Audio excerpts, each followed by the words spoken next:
Hola a todos y todas. Mi nombre es la doctora Beatriz Margarita García Vadillo y me toca impartirles esta materia que vamos a trabajar a partir del día de hoy. Van a ser 5 sesiones, como ustedes saben. Lo que vamos a hacer es lo siguiente. Les voy a compartir la presentación y les voy a hablar un poquito de mi experiencia para que sepan cuál es el área que yo manejo para poderles apoyar en esto.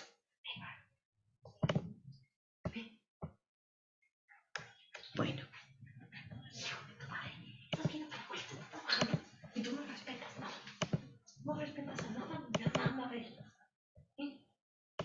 Bien. Comienzo por platicarles que nuestra materia se llama Instrumentación e Innovación Didáctica. Mi formación es como normalista imagínense, salí en 1984 y posteriormente hice la licenciatura en Psicología y la maestría en Educación basada en competencias, en formación docente y el doctorado en Educación. Les comparto esto para que vean que vamos a darle un enfoque a la materia a nivel psicológico, a nivel educativo, y lo que quiero que sea esta materia no solamente algo teórico, sino que se lleven cosas prácticas que ustedes puedan aplicar dentro de su aula.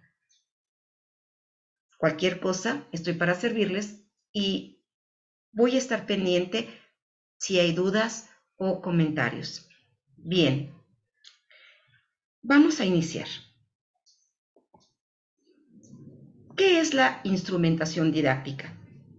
Con este término nos referimos no solo a las actividades, técnicas, recursos y procedimientos que representan la parte operativa del proceso de enseñanza-aprendizaje, la puesta en marcha de las diferentes situaciones de aprendizaje, sino también los objetivos curriculares, los contenidos, es decir, las propuestas de aprendizaje de un programa de estudios y asimismo a las diferentes formas de evaluación previstas para estos objetivos.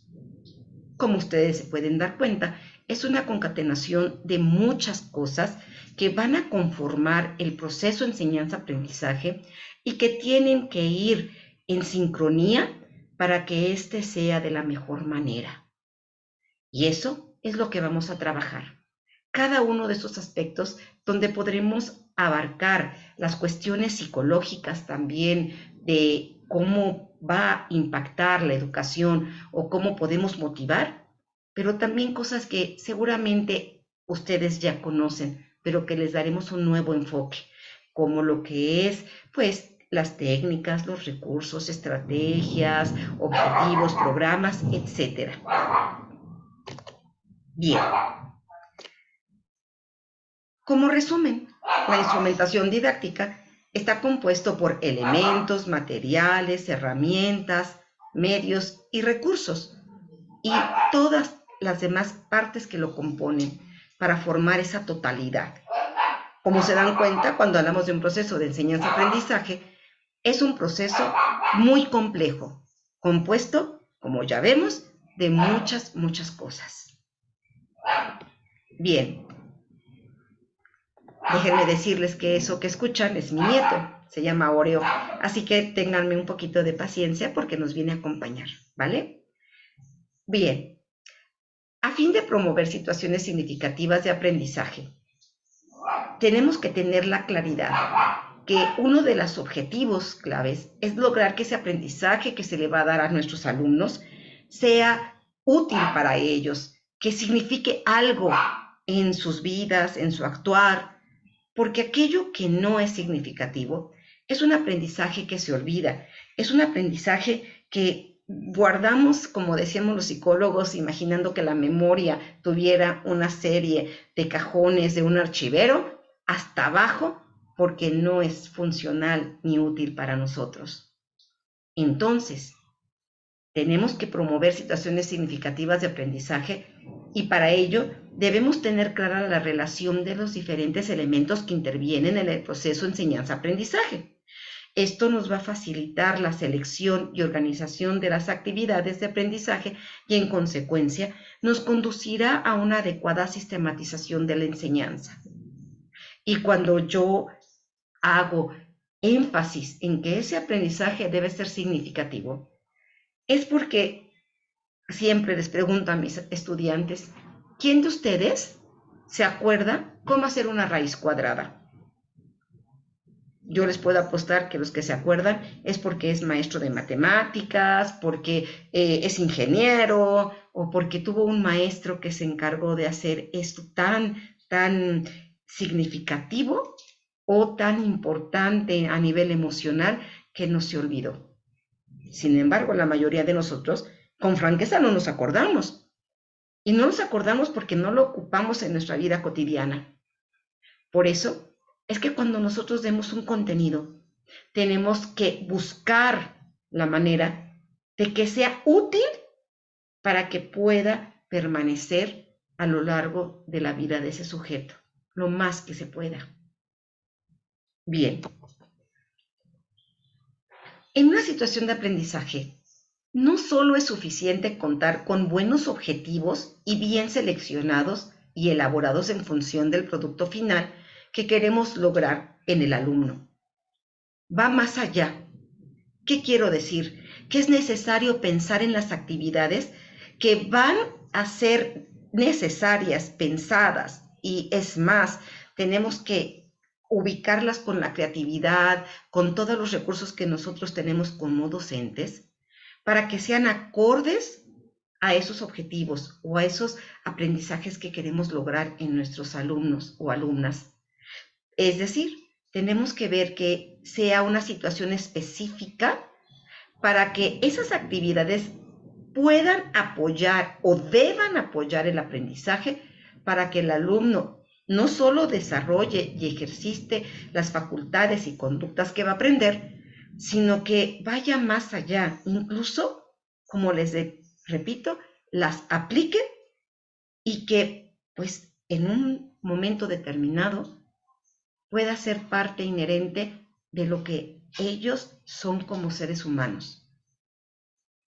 Como nosotros aprendemos de niños, valores, aprendemos límites, y eso estamos hablando de cuando éramos muy pequeñitos, donde los padres no buscan objetivos, no buscan actividades, sino que esos aprendizajes se han quedado en nosotros. ¿Por qué? Porque se van convirtiendo, nos vamos apropiando de ellos de alguna manera. Ahora, como docentes, tenemos un compromiso mayor, buscar qué actividades van a poder llevarnos a conseguir esos objetivos en esos alumnos y alumnas. En todos los países del mundo se ha invertido una cantidad monumental en recursos económicos para lograr implementar nuevos avances e innovaciones en el proceso educativo. Pero fíjense bien, en el proceso de enseñanza-aprendizaje, ¿cómo va a ser esto? Bueno, invierten en programas educativos, invierten en materiales, en proyectos, en implementar escuelas, edificios, docentes, incluso contratan a equipos multidisciplinarios de psicólogos, docentes, pedagogos, pues un gran conjunto de profesionales que puedan implementar, enriquecer, actualizar todo lo que se refiere a la educación.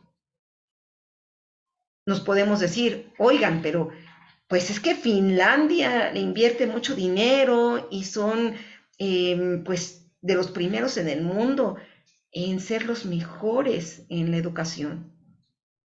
Sí, claro, pero no debemos olvidar que también incluye el contexto, la población, la cultura, en fin, son muchos factores. En Finlandia, pues la población es mucho menor que la nuestra. Los valores, la educación está orientada a aspectos claves como el trabajo en equipo, como incluso a ver la manera de trabajar al 100. Y no digo que los mexicanos no, simplemente que nosotros somos una sociedad muy habitada, hay mucha población, los recursos son diferentes a un país de primer mundo. En fin, tenemos que ser conscientes que nosotros estamos haciendo un gran esfuerzo, pero también nos queda claro que a veces no podemos lograr todo lo que nos proponemos. Y aunque mucho nosotros hemos trabajado para implementar y para avanzar, también es cierto que tenemos crisis educativas. Sabemos de antemano como docentes que hay muchas escuelas que realmente no han podido alcanzar a tener grandes materiales o buenas escuelas, infraestructura, etcétera. Yo tengo un alumno que, como recuerdo, que me dijo: maestra, mi institución educativa es una cantina en las noches. Nos la prestan para enseñarle a los niños. Todos sabemos que una de las reglamentaciones es que las cantinas o todo lugar que tenga que ver como antros deben de estar alejados a una distancia determinada de las escuelas. Y aquí esa cantina era habilitada como escuela. Yo les pregunto, ¿tenemos crisis educativa o no? Por supuesto que la tenemos. Sin embargo, creo que hacemos un gran esfuerzo. ¿Ustedes qué opinan? También es cierto que a lo largo del tiempo han habido personajes que han buscado soluciones para todas las problemáticas educativas, para poder innovar, para poder mejorar la educación. Yo puse 4 ejemplos, pero hay muchos más. Tenemos una María Montessori, que realmente pues fue una de las figuras que más habló acerca de esta educación. Y bueno, ¿qué les digo? Muchos sabemos a qué se refiere su método y todavía está vigente. Hay escuelas en Europa que puede dar la certificación a los docentes para que puedan ser maestros Montessori. Tenemos un Enrique Pestalozzi, que él implementó lo que nosotros llamamos alumnos tutores. Es decir, el poner alumnos a educar a otros alumnos o a enseñarles a otros estudiantes para poder ampliar y apoyar al docente en este proceso de enseñanza-aprendizaje cuando eran grupos muy grandes. Y es algo que está vigente. ¿Qué podemos decir de un Vygotsky, verdad? Que habló de andamiajes, que habló de un aprendizaje a través de la socialización. Es increíble lo que pues, nos han brindado. Y no quiero dejar de hablar de Piaget, que como psicóloga, pues más aún su trabajo ha sido meritorio y ha brindado pues una sólida base para todo lo que son programas, teorías, etc. Cuando Piaget habla acerca del desarrollo del niño, por ejemplo, las etapas de desarrollo, nos habla del periodo sensoriomotriz, o estadio también lo llaman, del preoperacional, operaciones concretas y formales, pues nos abrió mucho campo para poder implementar acciones a nivel escolar. Vamos a imaginar y vamos a recordar qué nos ayuda cuando somos maestras de preescolar y qué nos dicen. No, tome en cuenta que el niño, su principal característica es que es lúdico, es que tiene un pensamiento irreversible. Son términos que dice Piaget y que nos ayudan para decir, ok, ¿cómo enseñamos en el preescolar? A través del juego, por supuesto. En fin, esto quiere decir que estos personajes han dejado huella y han constituido grandes avances en la educación. Y no, como les repito, son los únicos. Hay muchas personas y más actuales todavía. En nuestro país, pues tenemos a Laura Frade, en fin, podría yo pasarme horas hablando de esto. Sin embargo, nada más es darles un panorama de cómo esos programas educativos han tenido una base de estas teorías que nos han dejado. Cuando yo salí de la normal, el programa educativo era totalmente piagetano. Posteriormente, cuando yo estudié la maestría, pues la teoría de Vygotsky era la que más sustentaba y fundamentaba el programa educativo. Y como no, hemos tenido avances y tendremos avances a lo largo del tiempo. Pero ¿qué influye en la educación y en el proceso enseñanza-aprendizaje? Uno, el docente.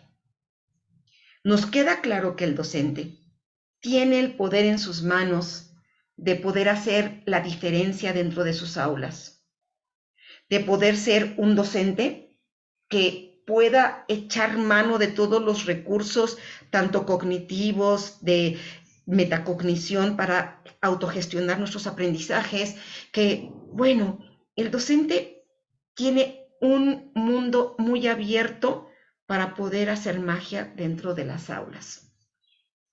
Recuerdo mucho una lectura que seguramente ustedes les han de haber compartido en algún consejo técnico, donde un docente pues puede hacer la diferencia entre lograr que sus alumnos estudien o no estudien, se motiven, desmotivarlos, brindarles todo lo que está en sus manos para darles aprendizajes significativos y nuevas experiencias, o simplemente quedarse sentado en un escritorio, nada más dando libros a diestra y siniestra y esperando calificar nada más para, pues, decir que trabajó.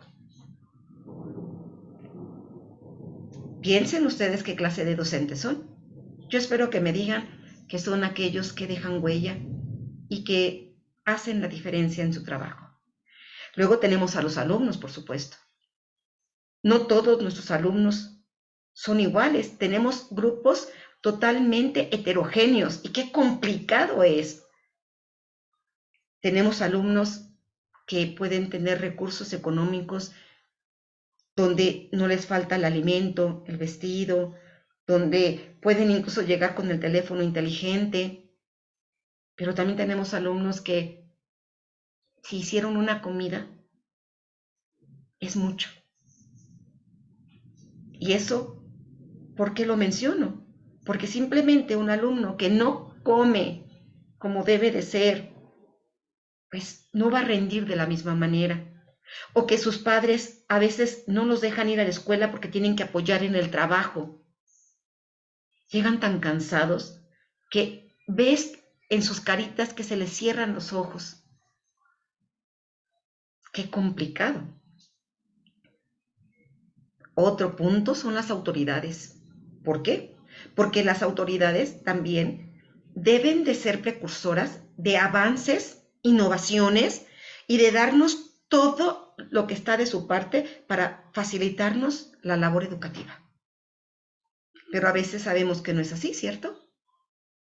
Sin embargo, tenemos gente que realmente ha hecho la diferencia como autoridad.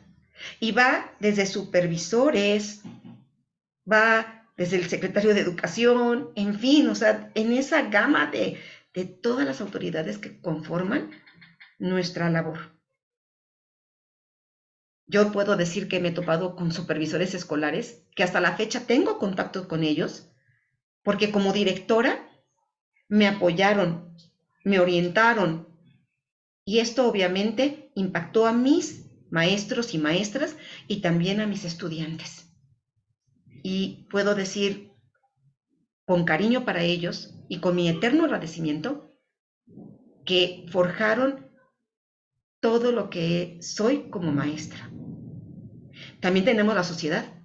La sociedad es un punto que no podemos dejar de mencionar, porque como yo les digo, la sociedad es parte fundamental de este proceso de enseñanza-aprendizaje porque nuestra educación está sustentada en valores, está sustentada en, por ejemplo, lo que son la cultura y no podemos deslindarlo.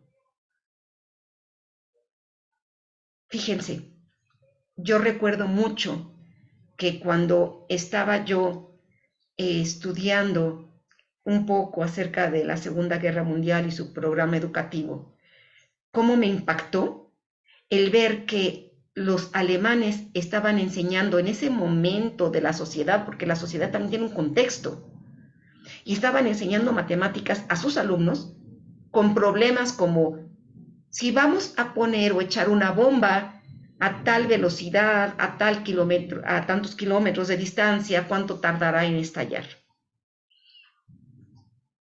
¿Cómo me marcó? Porque cómo estaban enseñando para, pues uno que ya vivió la historia, y no presencial, sino a través de la lectura de lo que fue el genocidio más grande del mundo, te pones a pensar cómo puedes impactar en el pensamiento de tus estudiantes y cómo pueden ellos cambiar o no en lado favorable o desfavorable a la sociedad misma. Son cuantas cosas que tenemos que reflexionar, ¿no creen? Ahora vamos a hablar de la didáctica. La didáctica general, pues no existió siempre. Al principio, pues los maestros daban clase, llegaban, se sentaban, decían voy a hablar de esto y pues bueno, se ponían a enseñar lo que ellos consideraban que era necesario. Cuando se dieron cuenta que cada maestro enseñaba lo que cada uno consideraba que era lo primordial para ellos y que no había una como congruencia o no había simplemente pues un orden en ese proceso de enseñanza-aprendizaje, fue cuando surgió la didáctica. Y encontró históricamente su fortaleza en un carácter prescriptivo y normativo que impregnó su nacimiento y que sirvió para ordenar la enseñanza. Pero no todo fue tan bueno al principio. ¿Por qué no fue bueno? Porque este alcance tan amplio también fue una condena, porque quisieron hacer que todos, de una manera estricta, inflexible, hicieran lo mismo. Se vino una tendencia exagerada por prescribir y el afán normativo las prácticas concretas, discúlpenme, sin considerar esas prácticas concretas, sin contextualizarlas, porque no podemos dar siempre lo mismo, ni siquiera a los chicos de la ciudad que a los chicos del campo, por decir algo. Tenemos que estar conscientes que hay cambios en contextos, en sociedades, y sobre todo, pues no podemos hacer de la educación una receta de cocina donde todo esté bien estipulado de una manera inflexible. Nuestro programa al principio, años atrás, quería que fuera así, pero se dieron cuenta que tenía que flexibilizarse y que le daban al docente la libertad de ir modificando ciertas partes del programa para adaptarlo y hacerle adecuaciones para sus grupos. Es decir, pues esto no puede ser tan radical. Y cuando en ese momento era tan inflexible, obviamente generó reacciones de índole diversas que pusieron incluso en duda si su existencia era buena o no. Pero, pues, por algo se empieza. Aquí quise ilustrar estos inicios de la didáctica. Hay una película, si no la han visto, pues podrían verla, que se llama de Pink Floyd, un tabique en la pared, y habla y pone el ejemplo de los niños, cómo van aquí en la banda Sin Fin, todos vestidos igual, todos haciendo lo mismo, y te deja pensando, ¿cómo sería esto, no? Aquí hay un ejemplo de la maestra donde pues quiere cortar para que todos pensemos iguales o de igual manera. No se puede, porque para empezar no tomamos en cuenta que cada ser humano es distinto. Cada ser humano tiene una historia diferente de vida. Pues obviamente no podemos pensar igual. Es más, como psicóloga les platico que hay un ejemplo, hay un estudio y un ejemplo que quiero poner, donde a unos gemelos los separan en familias diferentes y hacen un estudio longitudinal donde van viendo su desarrollo. ¿Cuál va siendo la sorpresa? Que a pesar de que eran gemelos idénticos, tenían rasgos parecidos, pero eran totalmente diferentes en muchas cosas. ¿Qué quiere decir? Que también el contexto, la educación, el ambiente, en fin, soy muy reiterativa, pero es cierto, eran padres distintos, lugares donde vivieron diferentes, y eso, pues obviamente, impactó de tal manera que estas dos personas no parecían hermanos. O cuando decimos a todos les tenemos que decir lo mismo. Y conozco maestros que guardan su planeación didáctica y dicen, no, pues voy a tener sexto el año que entra, sacan sus mismas planeaciones y quieren dar lo mismo. Momento, ¿qué es eso? Para empezar, los grupos son totalmente diferentes. No se puede o no se debe. Podrá servirnos como guía, podremos retomar algunas cosas, pero tendremos que adaptarlo, sí o sí. Ahora, este libro del saber didáctico nos habla que la didáctica renace sobre la crítica de 8 supuestos que hacen reflexionar este tema para poder, pues, avanzar, para poder hacer cambios favorables. ¿Cuáles son estos supuestos? Bueno, el primer supuesto es, si creyéramos que todas las formas y modalidades de enseñanza que existen tienen el mismo valor, esto es, que son igualmente eficaces para el logro de los propósitos de la educación, entonces la didáctica no sería necesaria. ¿Por qué? Porque no podemos tener algo totalmente lineal. Y la didáctica lo que hace es ir haciendo adecuaciones y cambiar. Y aquí tengo una frase que habla de las modalidades de enseñanza. ¿Qué son estas? Maneras distintas de organizar y llevar a cabo los procesos de enseñanza-aprendizaje. ¿Por qué? Porque no nos podemos quedar en una sola línea, porque deben de haber diferentes modalidades. Simplemente después de la pandemia, sí tuvimos que buscar diferentes modalidades y fue cuando empezamos a ver la modalidad en línea, ¿cierto? Y muchos de nosotros, pues simplemente tuvimos que actualizarnos. Es decir, si se fija, no puede haber nada estático, todo está en movimiento. Otro supuesto, si creyéramos que la enseñanza debe de transmitir los conocimientos disciplinarios con la misma lógica con la que se descubrieron y con la que se organizaron y justificaron en cada campo disciplinario, entonces la didáctica pues no sería necesaria. ¿Se acuerdan? Aquellos que pues que nos enseñaron en la primaria, Mercurio, Venus, Tierra, Marte, Júpiter, Saturno, Urano, Neptuno y Plutón, y decían que esta era la verdad absoluta. Si así enseñáramos y transmitiéramos ese conocimiento en generación, pues estamos fritos, porque ya se descubrieron nuevos sistemas solares, ya se encontraron nuevos planetas. ¿Por qué? Porque avanzamos.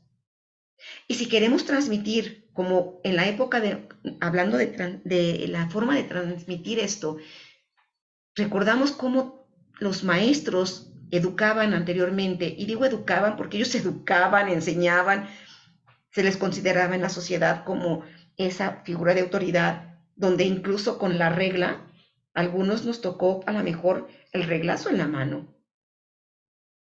porque decían, y me acuerdo que mi abuelo decía, él era maestro y decía, el saber o el conocimiento con sangre entra. Imagínense si siguiéramos en las mismas, ¿no? No podemos, no se puede. Por eso la didáctica encuentra nuevas formas de enseñar. Y aquí ya nos enseña en base al respeto de los derechos humanos, ya nos enseña nuevas estrategias para el control de grupo, que les voy a hablar de ellos y les voy a dar nuevas formas y les voy a enseñar, pues, cosas que les puedan servir. ¿Por qué? Porque vamos avanzando. Y a lo mejor algunos ni siquiera son nuevos, simplemente se adaptan. Imagínense si siguiéramos como pues, en la época de las cavernas, ¿no? Donde pues decían todos igual, todos escuchando lo mismo, no te muevas, no pienses. Incluso se acuerdan que el docente tenía una tarima para subir porque tenía una jerarquía mayor que los alumnos. Pues no. Sin embargo, esta caricatura tiene muchos puntos que no les he platicado. Tenemos un molino de libros. Aquí pareciera que les están enseñando por ósmosis. Pues el maestro no se esfuerza, ¿verdad? No. Ojalá que el maestro pudiera decir que enseñar es fácil. ¿Cuál va a ser fácil? Otro supuesto. Si creyéramos que todas las formas de influencia sobre las personas, independientemente de las posibilidades que ellas otorguen al despliegue de disposiciones personales y del respeto a su libertad, pueden ser consideradas modalidades legítimas de educación, entonces podríamos afirmar que la didáctica no es necesaria. ¿Cuántas escuelas? Yo les voy a hablar de psicología. Habían escuelas donde solamente te llevaban sobre una forma de pensamiento y no podías salirte de ella. No voy a decir nombres para no balconear, pero había una escuela donde todas las materias o asignaturas iban dirigidas hacia el conductismo y no te podías salir de ahí. Incluso llevabas tu rata, llevabas tu laberinto. Bueno, qué tiempos, ¿no?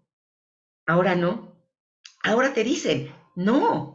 El pensamiento crítico te dice que como docente tienes que decirles las diferentes vertientes que hay para que los alumnos conozcan, reflexionen, piensen y escojan. Y ya no digas como docente. ¿Cuántos de nosotros somos padres y tenemos que hacer lo mismo? ¿Y cuánto todavía encontramos donde si el docente no está de acuerdo en algo, quiere que todos piensen igual? Hace pocos años, 7 años, me topé con un docente de la universidad, una universidad particular, donde cuando uno de mis alumnos, porque yo le di ese grupo, entró con falda, el chico, pues es gay, ¿no? Entró con falda, la maestra le dijo, cuando vengas vestido correctamente te dejaré entrar.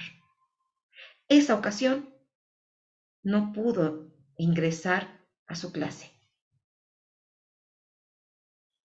Chispas. El docente no tiene el poder de influir sobre las personas ni debe, porque sí tendremos a lo mejor el poder de influir, que es lo peor, pero por ética, por respeto, en fin, tenemos que ser docentes abiertos. y no poner nuestras creencias, no enjuiciar, no. Es más, nosotros tenemos que darles todas las posibilidades para que puedan ellos tomar decisiones, nos gusten o no. Imaginemos, o quiero que se imaginen, cuando a mí una de mis alumnas me dijo, maestra, estoy embarazada y quiero abortar. Yo sentí que los colores me venían, yo creo, ¿no? Fue por eso que decidí estudiar psicología, porque yo dije, no, no son mis creencias. Bueno, la ventaja es que no le dije que estaba bien o que estaba mal, ni le dije sí o no, simplemente de corazón me dijo. Y le dije, piensa el pro y el contra y haz lo que tu corazón te dicte. ¿Se han topado ustedes con situaciones así?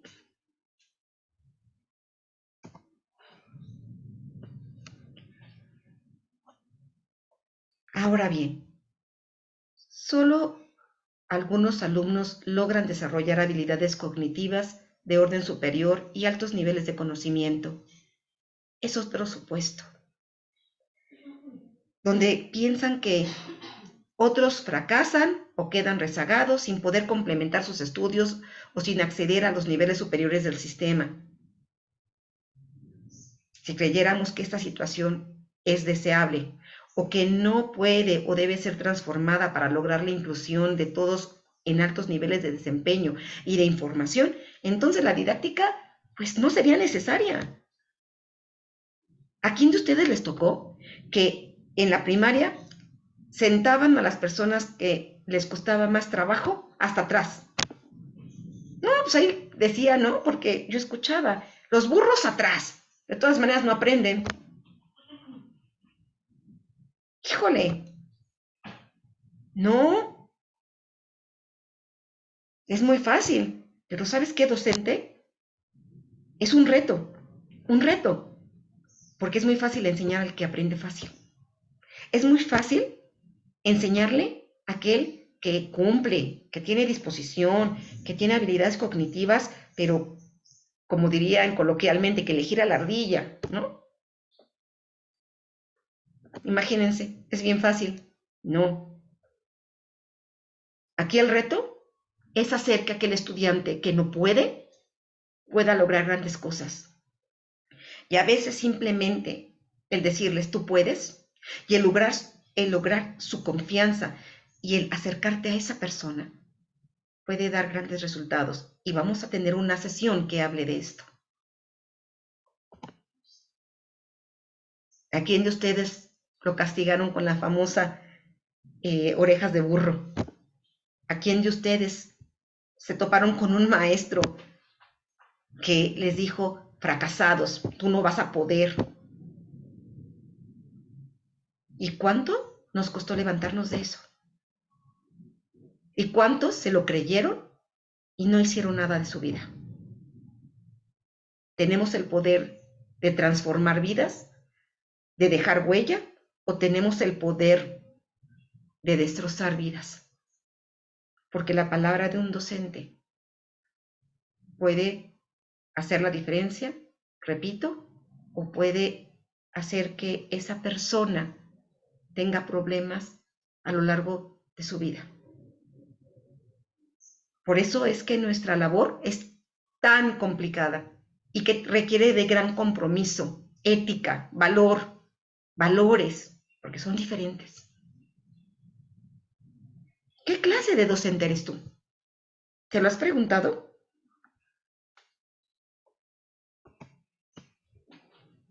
Otro supuesto es, si pensáramos que las cuestiones curriculares básicas ya han sido resueltas y que no es imprescindible someter a crítica constante los principios teóricos y prácticos que la sustentan, entonces la didáctica no sería necesaria. Y seguiríamos aprendiendo todo como cuando nuestros bisabuelos iban a la escuela, cuando se les decía, no, es que pues aquí está el conocimiento, yo lo voy a decir, y el que aprenda bien y el que no aprenda bien, porque el programa educativo nada más da lo básico pero pues sin ir más allá, sin desarrollar pensamiento crítico. Ahora el nuevo programa nos hace mucho énfasis en ello, sin desarrollar habilidades, competencias, en fin, que sí, me queda claro que las habilidades son parte de las competencias, pero es un punto. Tenemos que ir más allá. No podemos estancarnos en un solo programa. Tenemos que buscar pues todo lo necesario que viene con los cambios políticos, sociales, hasta la misma tecnología. Cuando nosotros estudiamos, no existían ni los teléfonos inteligentes, ni las computadoras, pues teníamos cuadernitos y escribíamos a la antigua. Ahora los chicos en medios de un poder adquisitivo hasta medio, llegan a la escuela con sus celulares, toman nota con sus celulares o con sus famosas iPads. Y ahora tenemos que enseñar, tomando en cuenta eso, para que las TIC sean una herramienta fundamental. Otro precepto: si creyéramos que el destino del alumno está fatalmente determinado y que la acción del profesor se limita a identificar cuáles son los alumnos que están en condiciones de aprender y cuáles no podrán superar su incapacidad natural, la didáctica no sería necesaria. Luego creemos que somos psicólogos, neuropediatras o neuropsicólogos y decimos, no, hombre, a ese chico le cuesta mucho trabajo. Y ya, pues ya lo condenamos a que pues no esté en condiciones de aprender, a lo mejor que se vaya a una escuela de educación especial. Uno de los casos que tuve, que me llegó como psicóloga, es que de una escuela me lo refirieron para que pudiera ingresar a una escuela particular de educación especial. Y resulta que lo mandaban porque no aprendía, estaba en primero de primaria. ¿Y saben qué pasaba? Que ese pequeño lo que tenía es que no escuchaba. Un niño con un coeficiente intelectual, incluso cuando se le hace la valoración, arriba del promedio. Imagínense si se hubiera quedado con un docente que dijera, ay, no aprende, pobrecito, pues le damos material para que juegue y ya. Ese niño ahorita, más bien ese adulto ahorita, es un gran profesional, un gran profesionista. Ambas. Otro supuesto: si creyéramos que con la supervisión de la aplicación de las reglamentaciones vigentes se logra resolver los problemas que plantea la evaluación, que puede hacer el profesor de lo que el alumno ha aprendido, entonces podríamos afirmar que la didáctica no es necesaria. ¿Realmente podemos tasar a todos con una sola evaluación que venga, pues, de arriba? ¿Esas evaluaciones están resolviendo los problemas? No, no, también el docente tiene que hacer uso de la didáctica para echar mano de varios recursos, estrategias, técnicas para evaluar. Y aquí tengo un ejemplo. Esta caricatura, como es fabulosa, yo creo que a lo mejor algunos la conocen o todos. Cuando está el chango, el elefante, el pingüino, el pez y bueno, varios animales. Y el docente bien hermoso, porque así se lo dictamina, dice: para que sea una selección justa, todos harán el mismo examen escolar. Chicos, tendrán que escalar ese árbol. ¿Cuántas veces no pareciera que es así, no? No podemos evaluarlos igual. No podemos evaluar de la misma manera a un chico que sea kinestésico que a un chico que sea visual. Y a lo mejor el examen sea el mismo, pero a lo mejor echaremos mano de herramientas para complementar esa evaluación. Si pensáramos que enseñar es fácil, que el profesor nace o no nace con talento, este es otro supuesto, pues si este profesor nace o no con el talento para enseñar, pues y que con eso va a ser suficiente para resolver los problemas que se le presentan en su trabajo. Si pensáramos que todo está bien en la educación o que es poco lo que se puede hacer para mejorarla, entonces construir conocimientos didácticos sería una tarea superflua y sin sentido. Y aquí algo que voy a preguntarles más adelante es, ¿se nace como maestro? ¿Nos podemos formar como maestro con una capacitación, con las ganas de querer ser maestro? ¿Cómo es eso? Realmente nos debemos de confiar de que, ay, a mí se me facilita y entonces ya la hice y pues nada más sigo como receta de cocina el programa. O hay maestros que pues no se les facilita tanto y entonces le echan más ganas y se meten a Pinterest y se meten aquí y allá para encontrar nuevas estrategias y brindarles a los alumnos la mayor capacidad de experiencias. Pues yo creo que es un tema a debatir. ¿Ustedes han pensado, nacieron con ese don? ¿Lo adquirieron? ¿O hay veces que hasta el maestro es maestro porque ya viene de una generación anterior, ¿no? ¿Ustedes qué clase de maestros son? ¿Aquellos que lo tienen todo? Me refiero, nací con la vocación, aparte me he preparado, me esfuerzo, lo amo.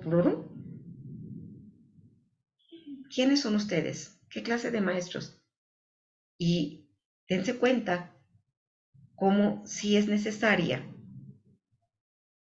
la didáctica para construir estos conocimientos.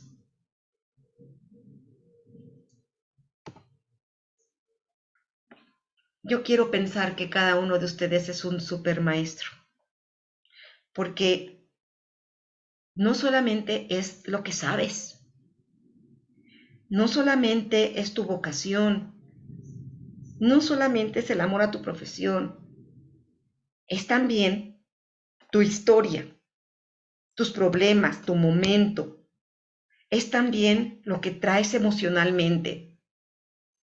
A veces decimos, tengo problemas, pero los dejo en la puerta de la escuela. ¿Sí? ¿Se puede? Dense cuenta que ser maestro es una concatenación enorme de factores. Pero por eso la didáctica es tan importante. Porque necesitamos estrategias, recursos, objetivos, en fin, necesitamos muchas herramientas, muchas cosas que nos ayuden a ejercer esta labor de la mejor manera. Ahora bien, vamos a definir qué es didáctica, porque hablamos de la instrumentación didáctica. La didáctica es la ciencia y el arte de enseñar por medio de estrategias, procedimientos, tiene elementos esenciales, como ya vimos, el estudiante, cumplir con los objetivos y los métodos a trabajar. Un arte. Qué linda palabra y la vamos a ver más adelante. Claro que es un arte. La didáctica se va a clasificar en técnica y en ciencia aplicada, que también lo vamos a hablar más adelante. La división de la didáctica es en tres. Tenemos la didáctica general, donde se definen métodos de enseñanza analizando entre los objetivos de las clases y las capacidades de los alumnos. Es decir, veo las capacidades de esos alumnos y aparte, ¿qué pretendo llegar con ellos? Y una didáctica específica. La didáctica específica es aquella que se enfoca en normas, métodos para que el aprendizaje se dé en una materia o una asignatura. Es decir, la primera se aplica para todo. Esto es de acuerdo a la materia que vamos a impartir. Y la otra es la especial. Es donde se tiene en cuenta el desarrollo y las características del alumno de manera que se personalice la enseñanza. Y aquí es cuando nos ponemos, pues, en la postura de conocer cómo aprenden nuestros alumnos, si son kinestésicos, si son visuales o auditivos. Y no solamente saberlo, es también ocupar este conocimiento para buscar la manera de enseñarles o de compartir esto que quiero brindarle a mi estudiante de la manera que le llegue a él. Si es auditivo, pues complementándolo con videos, donde pueda oír y ver. Si es visual, complementándolo con lecturas. Es decir, esa es la didáctica especial. Ya tomar en cuenta a cada estudiante. Ahora, didáctica general contra didácticas específicas. Y aquí es la pregunta que les decía que les iba a hacer. ¿Quién debe enseñar una asignatura en la escuela? ¿El profesor que es especialista en didáctica? ¿O el profesional que en su ámbito de trabajo domina el área del conocimiento de esa asignatura? ¿Usted qué piensa? Es muy común que en las secundarias, en las preparatorias, ahora menos que antes, pero antes era más común, que faltaba el maestro de química y sabían que alguien era un químico y véngase a dar clases. ¿Cuántas veces no nos topamos con un maestro que era un genio en su trabajo, en su sapiencia, digamos, pero que de repente nos quedábamos así? ¿Qué me quiere decir? No entiendo de lo que me habla. O un maestro donde en la normal nos enseñan, o en la maestría, como ustedes nos enseñan estrategias técnicas, didácticas, etcétera, que nos brinden de herramientas para poder enseñar. Pero a lo mejor el maestro, ok, puede saber todo esto, pero le dicen, véngase a dar química. ¿Podremos? ¿O tendremos que buscar un punto donde se convergen las dos cosas? ¿Qué opinan? Y podríamos debatir y debatir aquí. ¿Por qué?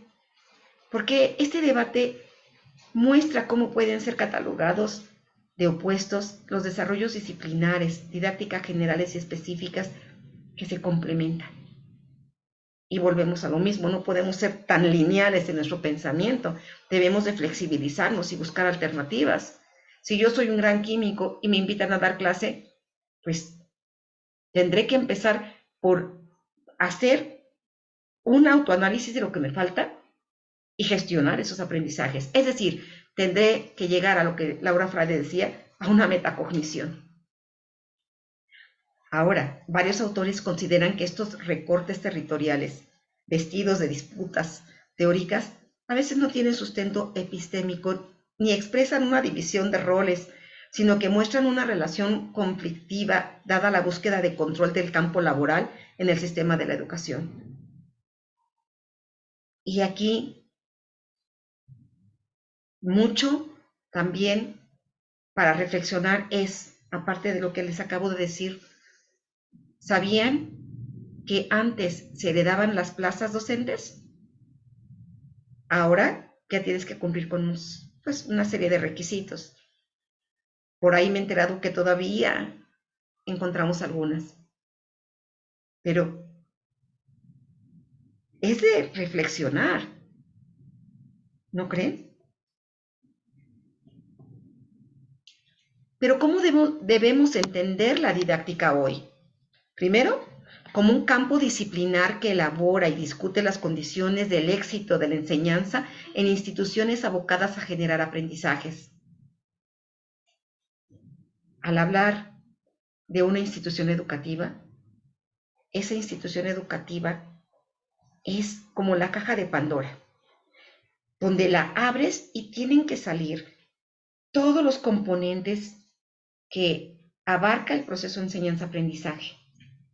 Y dentro de esos componentes, obviamente, están contenidos, objetivos, alumnos, maestros, todo lo que pues conlleva.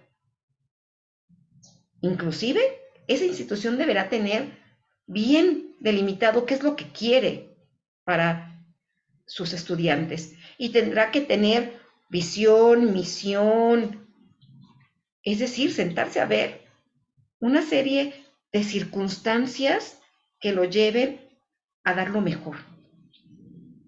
¿Quién de ustedes se sabe la visión y la misión de la institución educativa donde trabajan? Una vez lo pregunté en un aula y levantaron la mano 8 de un grupo de 40. Me espanté porque dije, ¿cómo puedes llegar al objetivo de esa institución a la cual tú le debes tu trabajo si ni siquiera sabes qué busca? Por favor, los que no se la saben, denle una leída. Otra parte, su objeto de análisis es complejo. Las instituciones escolares y su contexto social, histórico, político, cultural e ideológico. ¿Se acuerdan que hemos dicho que todo esto tiene que ver? No es lo mismo una escuela donde les tienen que enseñar en náhuatl, donde les tienen que enseñar a preservar su cultura, a una escuela que está en la ciudad. El currículum y su articulación entre los diversos niveles de decisión nacional, jurisdiccional, institucional y áulico sobre qué contenidos son socialmente relevantes transmitir es fundamental, porque en muchas ocasiones nos ponen secretarios de educación pública que si tenemos suerte son docentes, pero muchos de ellos nunca han pisado un aula. Entonces, ¿cómo pueden saber cuáles son las necesidades? La dinámica de los roles, las prácticas, la cultura en la escuela, etcétera, son necesarios para poder hacer un estudio de todo aquello que se requiere para fortalecer y para dar una enseñanza-aprendizaje, pues que esté adecuada a la realidad, que esté adecuada a la cultura, repito, y a todo aquello que nuestros estudiantes necesitan, no solamente en el conocimiento, en su vida. Se interesa la didáctica actual por construir un proyecto político, social y cultural en el campo de la educación que otorgue sentido a la proyección de la enseñanza. Y por eso nos dicen que tenemos que enseñar, pues, todo lo que conlleva cuando estamos en primaria, por ejemplo, sobre todo en tercero de primaria se solía mucho, aprende lo que hay en tu comunidad, desde la comida, qué ríos hay, o sea, ve dónde estás, ponte la camiseta del lugar donde tú vives.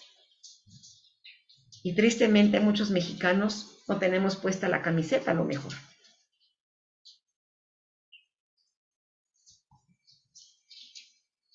De acuerdo con el planteamiento de este autor, los principales objetivos de la didáctica son: 1.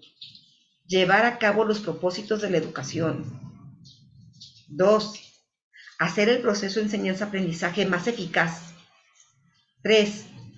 Aplicar los nuevos conocimientos provenientes de la biología, la psicología, la sociología, la fisiología, la filosofía, que puedan hacer la enseñanza más consecuente y coherente.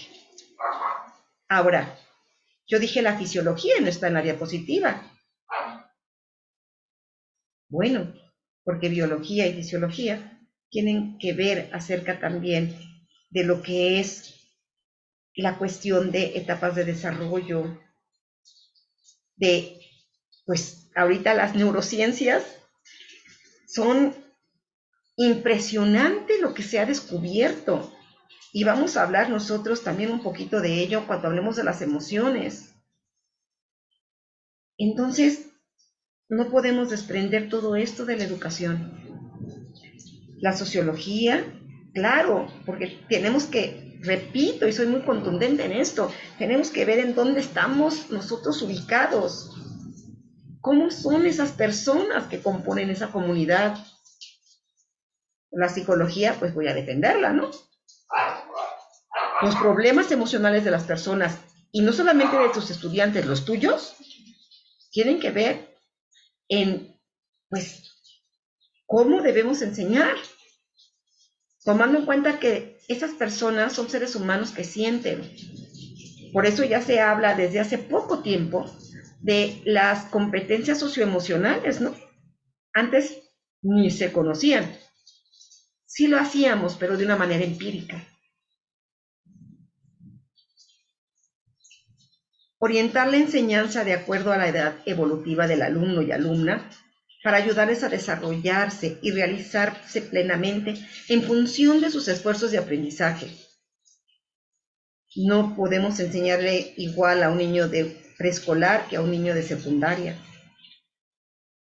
Tenemos que ser conscientes y conocer cómo se desarrollan, y por eso está la psicología y las ciencias anteriores que mencioné. En función de sus esfuerzos de aprendizaje, tenemos también que ir conociéndolo para adecuar la enseñanza y el aprendizaje a las posibilidades y las necesidades de nuestros alumnos. Inspirar las actividades escolares en la realidad y ayudar al alumno a percibir el fenómeno del aprendizaje como un todo y no como algo artificialmente dividido en fragmentos. Anteriormente nos enseñaban, y todavía por ahí he visto que cuando nos enseñan como ejemplo la historia de México, nada más nos enseñan la historia de México. En otro módulo nos enseñan la historia de Francia, en otro de chalala.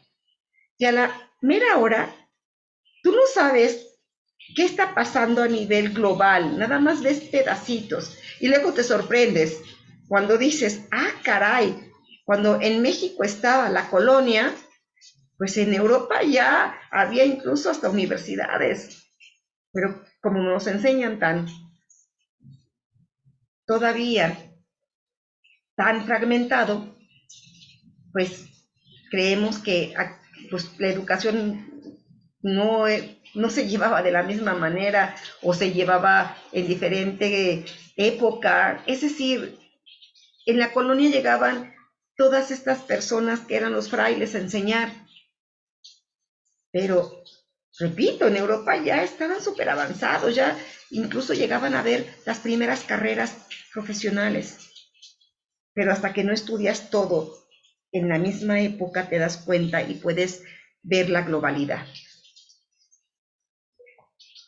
Orientar el planteamiento de actividades de aprendizaje de manera que haya progreso, continuidad y unidad para conseguir los objetivos de la educación, para que sean suficientemente logrados. Es decir, tenemos que guiar la organización de las tareas escolares para evitar pérdidas de tiempo y esfuerzos inútiles. Cuando llegamos a improvisar, hasta más energía gastamos, menos resultados. Organizar y guiar a través de nuestra planeación, de todo el conocimiento que tenemos, va a dar como resultado, aunque sea redundante, que nuestra actividad educativa pues tenga los mejores resultados. Hacer que la enseñanza se vaya adecuando a la realidad y a las posibilidades del o el estudiante y de la sociedad. Yo recuerdo que cuando estaba de directora y nos dijeron que hiciéramos un ejercicio de protección civil, empezamos a enseñarles a los niños qué hacer en caso de balacera. Eso no lo había antes, pero esa sociedad y ese contexto y esa realidad que estamos viviendo es contundente y no podemos cerrar los ojos a ella, más bien tenemos que adaptarnos. Llevar a cabo un apropiado acompañamiento y un control consciente del aprendizaje con el fin de que pueda haber oportunas rectificaciones o recuperaciones del aprendizaje es fundamental e indispensable. Es decir, tenemos que adecuar, no estancarnos. Tenemos que avanzar, crecer, prepararnos. qué paquete tenemos, ¿no es cierto? Pero, ¿qué crees? Que si amas tu carrera y cuando un alumno te dice, gracias profesor, híjole, dices, creo que cuando ya no nos toque estar aquí, nuestra profesión nos ha permitido dejar huella en muchas personas. Y eso, profesores y profesoras, es dejar huella y trascender. Qué bonita es nuestra profesión, ámenla, porque si no, piensen, de verdad, los invito a pensar y reflexionar, que si no lo amas, si no lo disfrutas, si no te das cuenta de el cambio de la vida que tú tienes y que puedes generar en tus alumnos y hacer una diferencia, ¿qué haces aquí? No lo olvides. Ama tu trabajo. Transmítele a todos y cada uno de tus estudiantes lo valioso que es aprender. Y trátalos como seres humanos, diferentes cada uno. La didáctica es técnica, arte y ciencia para terminar. Y lo bonito de esto es que es arte porque es una expresión del arte, es una visión sensible acerca del mundo real e imaginario. Mediante recursos plásticos, lingüísticos, sonoros, el arte permite la expresión de emociones, de percepciones, de sensaciones, y la didáctica lo hace. Cuando inventamos una canción, cuando elaboramos materiales didácticos, claro que hacemos arte. Cuando elaboramos un programa educativo, también es un arte. El concepto de ciencia se denomina ciencia a ese conjunto de técnicas y métodos que se utilizan para alcanzar el conocimiento. Entonces, claro que la didáctica es una ciencia, porque tiene que prepararse, tiene que fundamentarse, no puede improvisar, tiene que estar bien constituida a través de teorías para poder llevar a cabo esas implementaciones, para poder pues ir a la vanguardia. Y por último, es una técnica. ¿Por qué? Porque si definimos que la técnica también del vocablo griego significa arte o ciencia, pues tiene que ver con la respuesta o el punto anterior, ¿cierto? Es decir, es una técnica porque tiene una serie de pasos fundamentados en normas y tiene que ver con protocolos de actuación, tiene que ver con protocolos donde tengamos que ver ese nivel científico, artístico, de cualquier campo. En otras palabras, pues no podemos dejar de hablar de la didáctica si no nos damos cuenta que es un conjunto de procedimientos que están llevados o pensados para lograr un fin. ¿Y cuál es ese fin? Ni más ni menos, llevar el proceso de enseñanza-aprendizaje a su máxima expresión. Eso es. En conclusión, la didáctica no solamente es hablar de programas. La didáctica es hablar de recursos didácticos, materiales didácticos, estrategias, herramientas, estudiantes, maestros. Didáctica es una palabra pequeña, pero que engloba grandes cosas, muy grande a la vez. Con esto cierro la sesión del día de hoy. Gracias por acompañarme. Espero que pues esto que les he platicado pueda servirles. La primera sesión siempre es más teórica porque es los cimientos de todo lo que vamos a hablar también para cuestiones prácticas. Y quedo a sus órdenes. muy bonito día. Hasta pronto.